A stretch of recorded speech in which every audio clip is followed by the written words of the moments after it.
तो नमस्कार दोस्तों, मैं हूं हरि सिंह राजपूत और आप हैं मेरे साथ एक महत्वपूर्ण टॉपिक के साथ।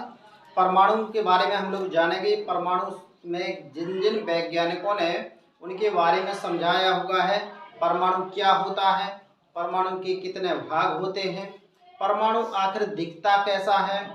अगर इन सभी प्रश्नों के जवाब आप जानना चाहते हैं तो आप इस वीडियो को पूरी तरह से देखिए और आपको इन सभी जवाब मिल जाएंगे इन सभी प्रश्नों के। तो देखिए, हम बात करते हैं पहले थॉमसन के परमाणु मॉडल की बात करते हैं। पहले बात हम ये जान लेते हैं आखिर परमाणु होता क्या है।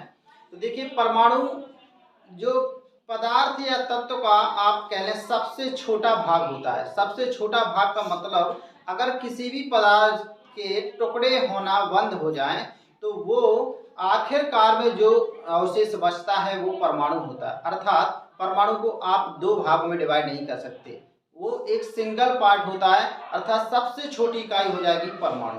तो जब किसी भी भाग के टुकड़े होना बंद हो जाए तो वो क्या हो जाती है, परमाणु हो जाती है। अब देखिए, जैसे आप परमाणु की बात करें तो परमाणु का स्ट्रक्चर ऐसा होता है।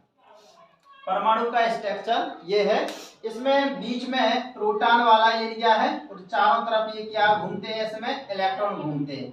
जिस तरह से पृथ्वी घूमती है सूर्य के चारों ओर, वैसे ही इलेक्ट्रॉन इसके चारों ओर घूमते रहते बाहरी आवरण में।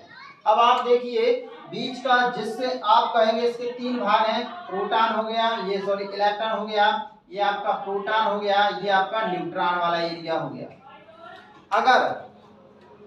अगर ये आपका इलेक्ट्रॉन पर आप कहेंगे, इलेक्ट्रॉन किसे कहते हैं, तो परमाणु का वह कण जिस पर माइनस आवेश होता है, जिस पर माइनस आवेश होता है, ऋण आवेश होता है, वो होता है इलेक्ट्रॉन।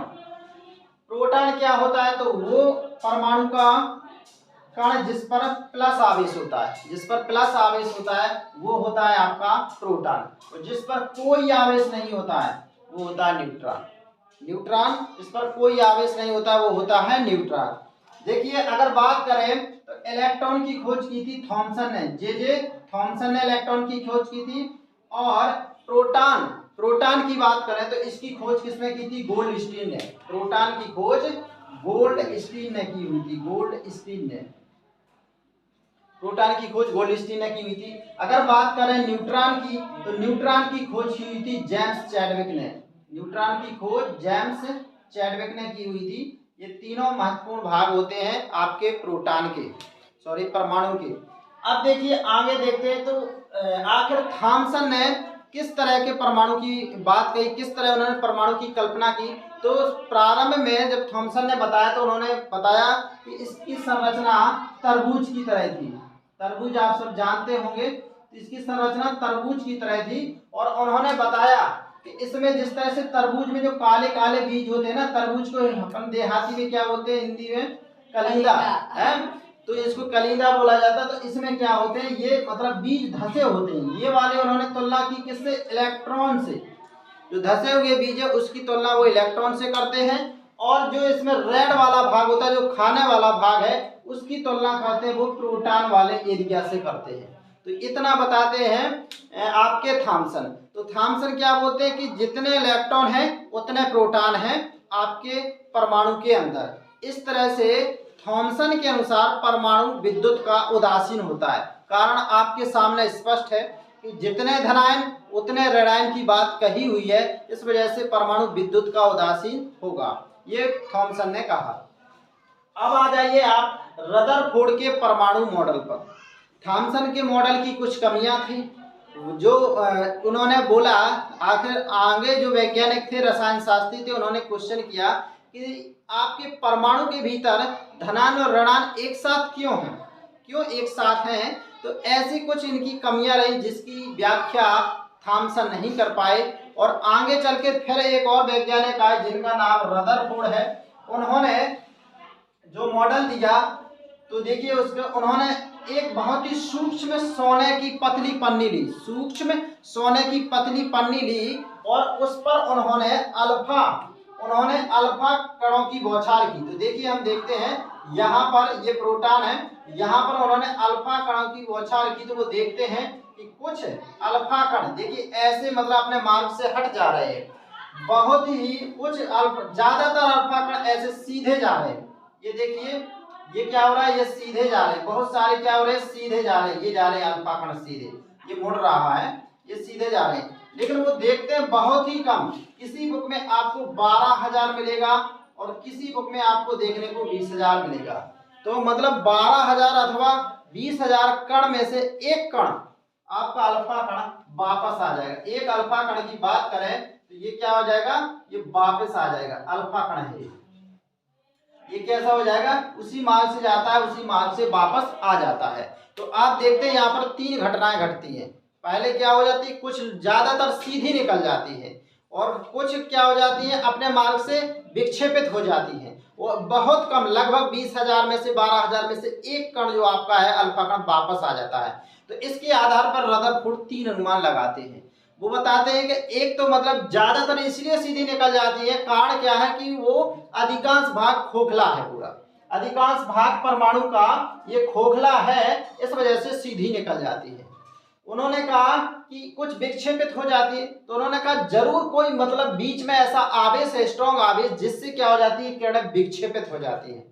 तीसरी बात उन्होंने ये कही कि कुछ किरणें बहुत कम वापस आ जाती है। तो उन्होंने कहा कि परमाणु के द्रव्यमान एक ऐसा छोटा सा भाग है, बहुत ही कम, ये मान लीजिए कि पूरे जो परमाणु है उसका लगभग 1-2% भाग पर इतना एक छोटे से भाग पर एक द्रव्यमान है जो इतना सघन है कि उससे कोई भी किरण वापस नहीं जा सकती, उससे मतलब क्रॉस नहीं उसको कर सकती, या ऐसा कह लीजिए कि संपूर्ण द्रव्यमान, संपूर्ण परमाणु का पूरा जो द्रव्यमान है उसके छोटे से भाग पर एक केंद्र जो उसका नाभिक होता है उस पर स्थित है। ये आपका परमाणु का ये नाभिक है। पूरे परमाणु का पूरा 99% से ज्यादा समझ लीजिए इतना भाग केवल आपके इसमें बीच में है, इस वजह से कोई भी किरण इसको भेद नहीं सकती है। तो ये थे आपके रदरफोर्ड के। अब देखिए आगे अगर हम बात करें बोर-बरी व्यवस्था की, तो बोर-बरी व्यवस्था में बोला गया कि कोई भी बीच में देखिए क्या होता है, कोई भी इन्होंने कक्षा के बारे में बताया। देखिए इन्होंने सबसे पहले कक्षा के बारे में बताया। उन्होंने कहा कि कक्षा की अवधारणा दी। तो उन्होंने कहा कि कोई भी आपका प्रोटॉन है उसके चारों तरफ देखिए क्या होते हैं, यहाँ पर इलेक्ट्रॉन पाए जाते हैं, यहाँ पर इलेक्ट्रॉन एक उसके चारों ओर मुक्त पथ में घूमते रहते, वो क्या होती है, कक्षा। देखिए ये गोल पथ क्या है, ये कक्षा। एक दूसरा आप बना दिए, दूसरा बना दिए, एक और आपने बना दिया, तीसरा बना दिया, तो ये आपकी एक कक्षा होगी, ये आपकी 2 कक्षा होगी, आपकी 3 कक्षा होगी। और इसमें क्या होते हैं, इलेक्ट्रॉन गति करते हैं। तो उन्होंने बताया कि किसी भी कक्षा में जैसे एक अधिकतम कितने इलेक्ट्रॉन होते हैं, 2n² इलेक्ट्रॉन हो सकते हैं। कैसे हो सकते हैं, जैसे आप पहली कक्षा n का मान आपने 1 रख दिया, ये पहली कक्षा होगी, तो यहाँ क्या हो जाएगा 2 गुणे ये हो जाएगा 1 का स्क्वायर, तो ये क्या हो जाएगा 2 गुणे 1, तो यहाँ क्या हो जाएगा 2। आप देखते हैं कि यहाँ पर आप पहली कक्षा में अधिकतम कितने 2 इलेक्ट्रॉन भर देंगे। दूसरी कक्षा की बात करिए, आपने दूसरी कक्षा ले ली, तो यहाँ आ जाइए 2n का मान आप 2 रख दीजिए, वर्ग हो जाएगा, तो कितना हो जाएगा 4, ये कितना हो जाएगा 8। तो आप देखेंगे कि दूसरे जो कक्षा है उसमें आप अधिकतम 8 इलेक्ट्रॉन ही रख सकते हैं। ये रख दिया आपने 8 इलेक्ट्रॉन रख दिए। अब देखिए अगर इसी प्रकार से आप तीसरी चौथी निकाल लीजिएगा, तो तीसरी में 18, चौथी में 32, ऐसे अधिकतम इलेक्ट्रॉन आते जाएंगे। तीसरी बात उन्होंने जो महत्वपूर्ण बोली, उन्होंने बोला था कि कोई भी आपकी जो अंतिम कक्षा होगी, जो भी आपके परमाणु की अंतिम कक्षा होगी, उसमें अधिकतम 8 इलेक्ट्रॉन होंगे। 8 से ज्यादा इलेक्ट्रॉन हो ही नहीं सकते। अंतिम कक्षा में परमाणु की 8 से ज्यादा इलेक्ट्रॉन नहीं हो सकते। ध्यान रखिएगा, यहाँ बात अंतिम कक्षा की जा रही है।